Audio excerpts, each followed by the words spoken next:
And that's when the engines finally went silent. 15 people had just bypassed airport security, reached a chartered Boeing 767, and effectively frozen a government operation in its tracks.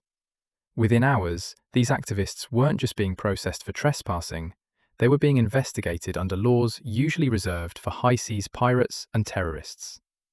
This is the Stansted15 case, a moment where the line between peaceful protest and national security threat became almost impossible to find.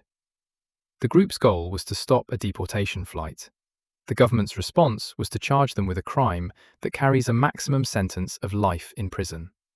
Successfully shut this flight down. But as the case unfolded, it became clear that the real battle wasn't happening on the tarmac. It was happening over the definition of a single word.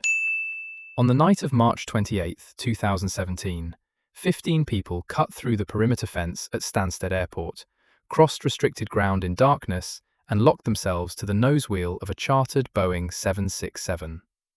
That plane was a Home Office deportation flight. Destination, Ghana and Nigeria. On board, 60 people being forcibly removed from the UK. Some had lived here for years. Some had British-born children.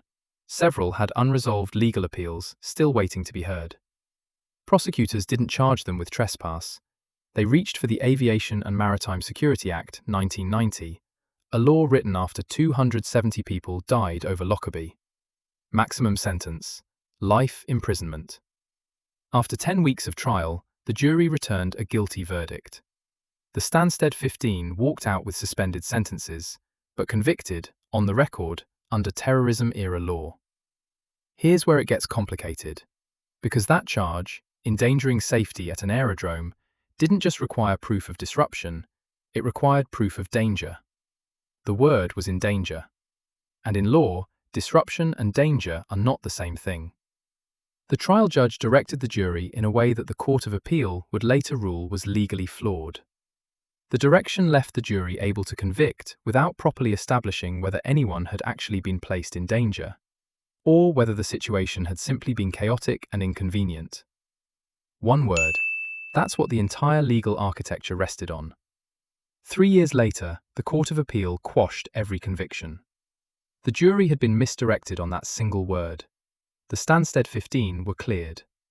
But before that ruling came, the United Nations had already written to the British government, formally warning that using anti-terror legislation against peaceful protesters risked criminalizing the right to dissent entirely.